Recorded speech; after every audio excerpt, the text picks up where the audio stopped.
यह गांव की पंचायत का गांव में बहुत रौब था। पंचायत के फैसले के खिलाफ किसी की जाने की हिम्मत नहीं होती थी। पंचायत का सरपंच नील भान बहुत तिकड़मबाज था। वो गांव के विकास के लिए आए रुपयों को बड़ी चालाकी से हजम कर जाता था। सरपंच जी, सड़क बनवाने के लिए पूरा 1 लाख रुपया है। 1 लाख। आप बोले तो बैजू ठेकेदार को बुलाऊं? 1 लाख। ऐसा कर, कल सारे पंचों और ठेकेदारों को बुलाओ।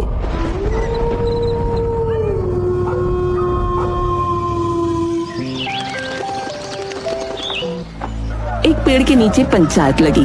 पंचों, गांव में पक्की सड़क बनवाने के लिए रुपया आ गया है। आप लोग इस पर अपने विचार व्यक्त करो। सोचना क्या है सरपंच जी, सड़क बनवाने की बहुत आवश्यकता है। अब तो सरकार से मंजूरी और रुपया दोनों आ गया है। भाई, अगर किसी और को कुछ कहना है तो अभी बोल दो, वरना बाद में कहोगे कि पूछा नहीं। सरपंच जी, इस काम के लिए सारा प्रबंध आप देखिए। हमारी रजामंदी आपके साथ है।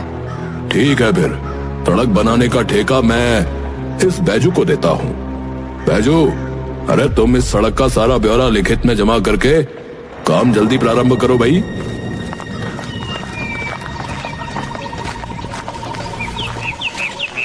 सरपंच जी, सारा काम इतना सीधे सीधे हो गया, ये बात कुछ हजम नहीं हुई सरपंच जी।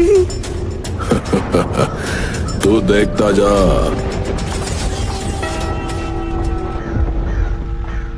सरपंच जी, बैजू तो गायब हो गया। 1 हफ्ते से उसका कुछ अता पता नहीं है। अब सड़क का काम। अरे पंचो, मैं क्या, कोई नहीं जानता कि बैजू अचानक कहाँ चला गया। अब सड़क कैसे बनेगी ये तो मैं भी नहीं जानता भाई। ये तो गलत है। अगर बैजू नहीं है तो सड़क नहीं बनेगी। आप किसी और को सड़क बनाने का ठेका दे दो। अरे रुपया कहाँ से आएगा? जो रकम सरकार की तरफ से आई थी वो तो बैजू लेकर गायब हो गया। अब अगर किसी और को ठेका देना है तो रुपया भी तो होना चाहिए। पर ये तो। अरे भाई, परवर क्या, मैंने आप सबके साथ सलाह मशवरा करके ही बैजू को इस काम के लिए चुना था कि नहीं चुना था?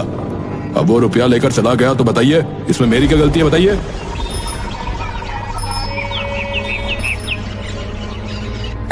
सरपंच जी, आपने बैजू को बिना कुछ काम किए 10,000 रुपए देकर यहाँ से भगा दिया,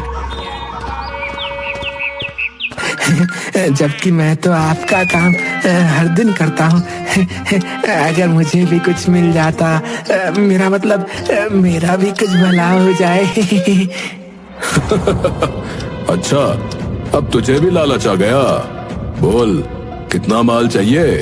ज्यादा नहीं हुजूर, बस 5,000। 5,000? अरे इतनी बड़ी रकम मांगने की हैसियत है तेरी? अबे 5,000 मांगने से पहले अपनी औकात तो देख लेता। भगवान, तुमको 90,000 रखने के लिए दे दिए थे, उसमें से जरा 500 रुपए लाकर दे देना इसको। मालिक, बस 500। अरे ये भी दे रहा हूँ तो प्रसाद समझ के रख ले, समझा? एक और नोट मिल जाता तो। एक और मालिक। दे दो ना बेचारे को, देखो कितनी चापलूसी कर रहा है। ठीक है, दे दो।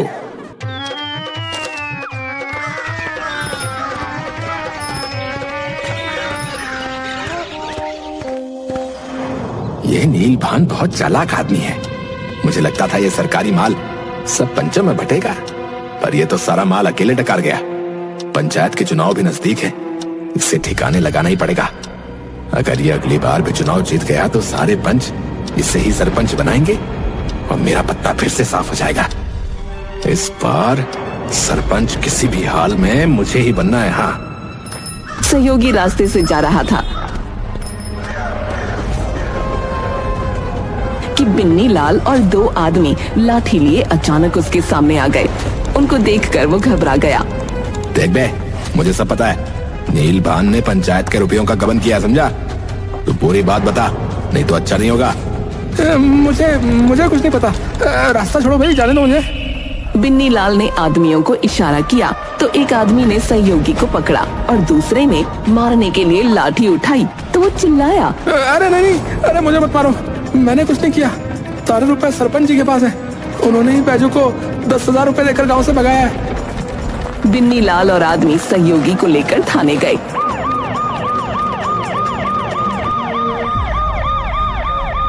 साहब मेरा कोई कसूर नहीं है साहब, ये सब सरपंच नीलभान का किया धरा है। सहयोगी ने इंस्पेक्टर को पूरी बात बताई और उसकी रिपोर्ट लिखी। इंस्पेक्टर और हवलदार नीलभान की हवेली में पहुंचे। और थानेदार जी, क्या हाल चाल है? आज यहाँ कैसे आना हुआ? अरे थाने चलो नीलभान। अरे पगला गए हो क्या थानेदार? मैं इस गांव का सरपंच हूँ, सरपंच। अरे तुम्हारी सरपंच गिरी गई तेल लेने, फिलहाल थाने चलो। तुम्हारे खिलाफ FIR दर्ज हुई है। तुमने गांव के विकास के लिए आए रुपयों का गबन किया, समझे? अब चलो थाने। अरे हमारे पति को मत ले जाओ। अरे चमेली देवी, तुम बीच में ना हो तो ही अच्छा है, ये कानूनी मामला है। अरे तुम घबराओ मत, मैं अभी थोड़ी ही देर में आता हूँ। इंस्पेक्टर सरपंच को ले गया। सरपंच के घर के बाहर गांव वालों की भीड़ लग गई। भैया, गजब हो गया भैया, सरपंच को जो है पुलिस वहाँ पकड़ कर ले जा रही है। सुना है खूब रुपया खाया है, खूब डकारा है ये नीलभान। हाँ, तुझे तो मैं वापस आकर देखता हूँ। गांव वालों, ये मुझे फंसाने की कोई चाल है। कुछ लोग मेरी तरक्की से चलते हैं। हाँ, मैं निर्दोष हूँ, मैंने कुछ नहीं किया है।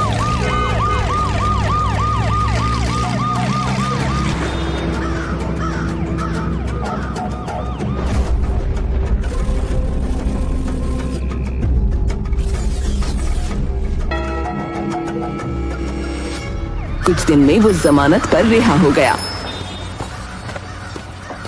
गांव की पंचायत के चुनाव की तैयारी होने लगी।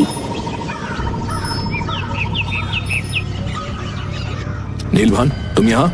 तुम तो जेल में, जमानत मिल गई है मुझे। ये लो मेरा फार्म। इस बार का चुनाव भी मैं ही जीतूंगा। तुम ये चुनाव नहीं लड़ सकते। अजी, क्यों नहीं लड़ सकता मैं? तुम पर गबन के आरोप हैं। जब तक अदालत तुम्हें बरी नहीं कर देती, तुम चुनाव नहीं लड़ सकते। बरी होने में तो बहुत समय लग जाएगा, तब तक मैं चुनाव नहीं लड़ूंगा, हैं? हाँ, इसमें गलती तुम्हारी है। जैसा करोगे वैसा भरोगे। अब जाओ यहाँ से, मेरे पास और भी बहुत काम है, समझे? मेरे पास आज सत्ता नहीं है तो ये चूहा भी मुझे आंखें दिखा रहा है। देख लूंगा बेटा तुझे भी।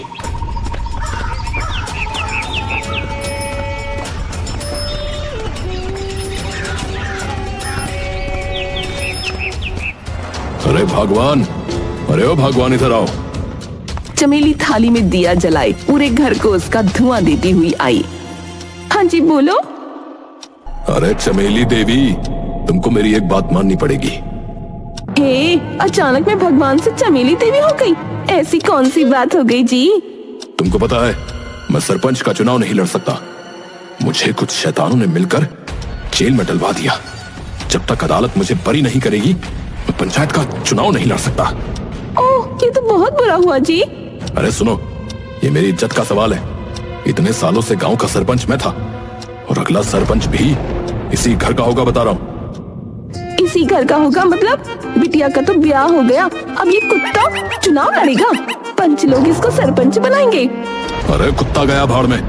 तुम हो ना, तुम लड़ोगी चुनाव। अरे ये मेरी इज्जत का सवाल है। नीलभान ना सही, मिसेज नीलभान ही सही। अरे दारू पी ली है आपने, जैसी बहकी बहकी बातें कर रहे हो। मैं और चुनाव सुनकर ही सर चकरा गया मेरा। अरे तुमको कुछ नहीं करना, बस माला पहनकर हंसते हुए ऐसे बस हाथ हिलाते रहना है। नमस्कार करना है, माला पहननी है और हाथ हिलाना है। बाकी सारा काम मैं संभालूंगा, समझी? गांव में चुनाव की तैयारी होने लगी। एक और पंच बिन्नी लाल ने अपनी रैली निकाली तो दूसरी ओर नीलभान और चमेली ने। चमेली देवी, ये क्या हुआ? वाह नीलभान, खुद चुनाव नहीं लड़ सका तो बीवी को आगे कर दिया। ये चमेली एक बात तो ठीक से समझ नहीं पाती, पंच का खाक बनेगी है? बिन्नी लाल की रैली आगे निकल गई और चमेली को एक औरत ने माला पहनाई। भाइयों और बहनों, चमेली देवी को अपना कीमती वोट देकर भारी मतों से विजयी बनाएं। गांव के विकास का काम एक महिला ही पवित्र दिल से कर सकती है। हाँ, जैसे एक स्त्री अपने घर को संभालती है, वैसे ही चमेली देवी गांव को भी संभालेंगी। हाँ, चमेली देवी गांव की सुरक्षा के लिए जो है CCTV लगाएंगी। हाँ, सीसीटीवी? ये कौन सा टीवी है? अरे सीसीटीवी मतलब कैमरा, जिसे गांव में लगवाएंगे तो उसमें आने जाने वालों का फोटो रिकॉर्ड हो जाता है ना। जो भी कुछ गड़बड़ करेगा सब उसमें आ जाएगा। अरे बहुत बढ़िया चीज है। शहर में हर बड़ी छोटी जगह पर यही लगा होता है। इससे पूरी सुरक्षा रहती है, पूरी सुरक्षा। वोट दो भाई, वोट दो, चमेली देवी को वोट दो, वोट दो भाई, वोट दो, सीसीटीवी को वोट दो। सुनो जी, मेरा तो जी घबरा रहा है, मैं हार ना जाऊं। जीत गई तो बहुत काम करना पड़ेगा। अरे जीत तुम्हारी पक्की है, हाँ? तुम्हें ही जीतना है और काम की चिंता तो तुम करो ही मत। मैं हर पल तुम्हारे साथ ही रहूंगा। हाँ, तुम बस पंचायत के ऑफिस में आराम से बैठकर चाय पीना। चाय, हाँ। पंचायत कार्यालय के बाहर एक आदमी आकर, भाइयों और बहनों, लहरिया गांव की पंचायत चुनाव के नतीजे घोषित किए जा रहे हैं। पंचों के विजेता हैं बिन्नी लाल, विजय देव, काशीराम नारायण और चमेली देवी। मेरा सभी पंचों से निवेदन है कि वो आपसी सलाह से किसी एक को सरपंच की जिम्मेदारी सौंपकर हमें सूचित करें। धन्यवाद। पेड़ के नीचे पंचायत लगी। पंचों, सरपंच के लिए मैं खुद का नाम देता हूँ। मैं सरपंच के लायक हूँ, ये सब आप जानते ही हैं। मेरे हिसाब से तो सरपंच चमेली देवी होनी चाहिए। ये बहुत समझदार महिला है। हाँ बिल्कुल सही बात है। हाँ बिल्कुल सही बात है। चमेली देवी को सरपंच बना दिया गया।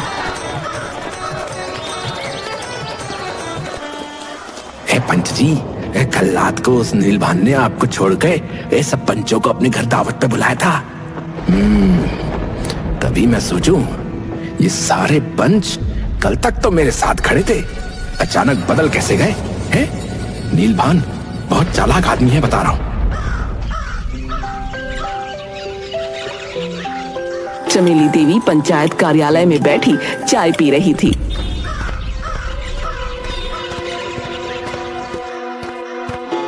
सरपंच जी, सरपंच जी।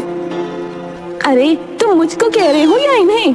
बोलो, क्या खबर है? गांव में सब लोग बातें बना रहे सरपंच जी। ये चमेली देवी तो बहुत चालू निकली है, वोट मांगने आई और कह रही थी कि गांव में सीसीटीवी कैमरा लगवाएगी। इतने दिन हो गए अभी तक ना लगवाया, बस बैठकर चाय पीती रहती है। ये मैं नहीं कह रहा, गांव वाले कह रहे, गांव वाले। सीसीटीवी, चलो लगवाते हैं सीसीटीवी।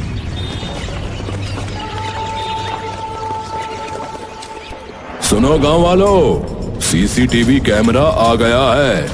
अब आप लोग ही बताओ कि इसे कहां लगवाना है। देखिए, ऐसी जगह चुनिए जो पूरे गांव के मतबल की हो, जहां सुरक्षा की जरूरत है। सरपंच जी, मेरे खेत पे लगवा दो, वहाँ गाय बच्चा खूब आती है, मैं खेत में खाद चल जाती हूँ, वहाँ लगवा दो, वहाँ सुरक्षा की जरूरत है। नीलभान को देखकर, तुम चुप करो, मेरे घर के बाहर लगवा दो। अरे अरे, सीसीटीवी एक ही है, ऐसी एक जगह बताइए जहाँ सुरक्षा की बहुत जरूरत है। हाँ तो फिर पुराने वाले पीपल के पेड़ पे लगवा दो। जाने लोग वहाँ क्या क्या रख जाते हैं भाई, है? कभी भगवान की मूर्ति, कभी नींबू, कभी मिर्ची, पता नहीं क्या क्या। हाँ हाँ सरपंच जी, वहीं लगवा दो। हाँ वहीं लगवा दो फिर। हाँ और क्या। पीपल के पेड़ के पास दूसरे पेड़ पर सीसीटीवी कैमरा लग गया।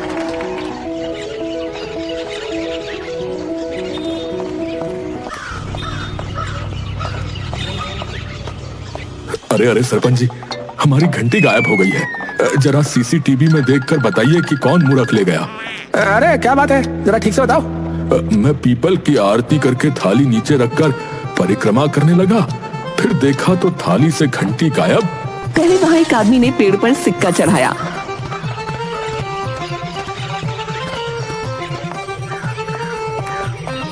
उसने यहाँ वहाँ देखा और वो सिक्का उठा लिया। फिर पूजा की। जब उसने परिक्रमा लगाई तो एक बच्चा चुपके से घंटी उठाकर ले गया। पंडित जी, चोरी चोरी? चोरी नहीं, ये तो अब वो पैसे तो चढ़ाए हुए थे, मैंने ले लिए। और ये माधव का लड़का है, ये मेरी घंटी ले गया। बच्चू रुक, अभी बताता हूँ। अगली सुबह कार्यालय में। सरपंच जी, गांव के विकास का रुपया आया है ना, कुओं की मरम्मत करवानी थी तो 3000 रुपए चाहिए। 3000 रुपये? अभी चमेली देवी ने हिसाब नहीं लगाया है, पूरे 50,000 का हिसाब लगाना है। रुपया कहाँ कितना लगाना है? कल तक सब हो जाएगा। आप ऐसा करिए कि आप कल आना। 50,000?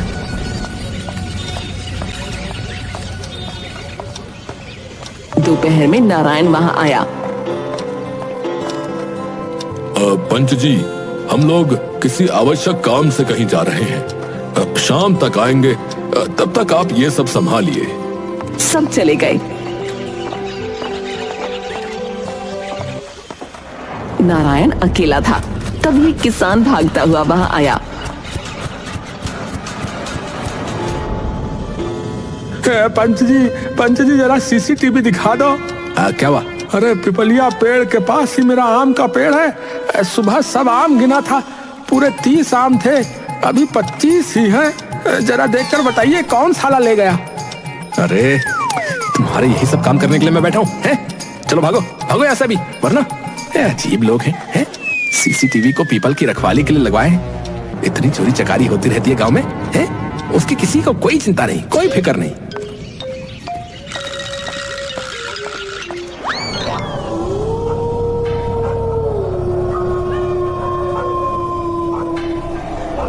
शाम को नीलभान आ गया।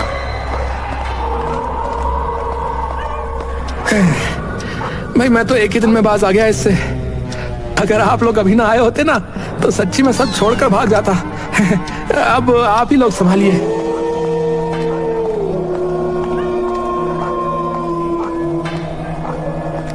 बेटा देख, बाहर कोई है तो नहीं?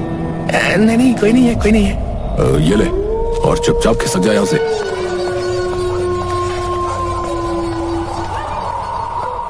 उसके जाने के बाद नीलभान ने दरवाजा बंद किया और अलमारी में से रुपयों का डब्बा निकाला।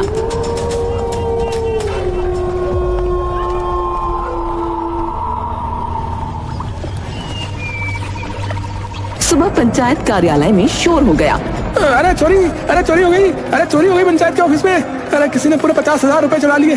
पूरे 50,000? अरे पूरे 50,000? अरे वो रुपया जो गांव के काम आने वाला था। अरे भैया, अरे घोर कलयुग है। बताओ, सबकी रक्षा करने वाली पंचायत जो है उसके खुद के यहाँ चोरी हो रही है। बताओ, घोर कलयुग। अरे ये सब कब और कैसे हुआ भाई?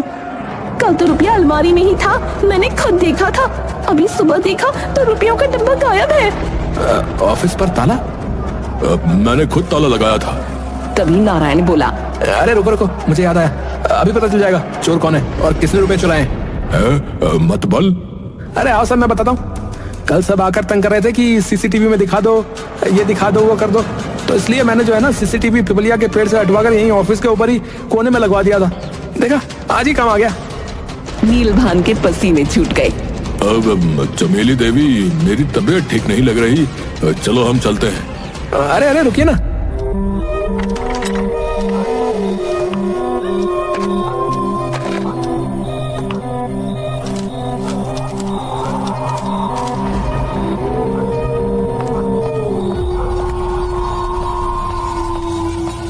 नीलभान भागने लगा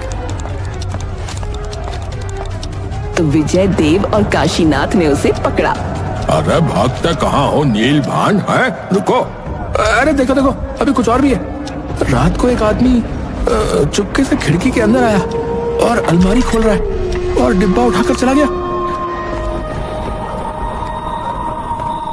अरे लेकिन ये समझ नहीं आ रहा कि दूसरा चोर कौन है। रुपए तो नीलभान ले गया था। अरे हटो जरा, मैं देखूं।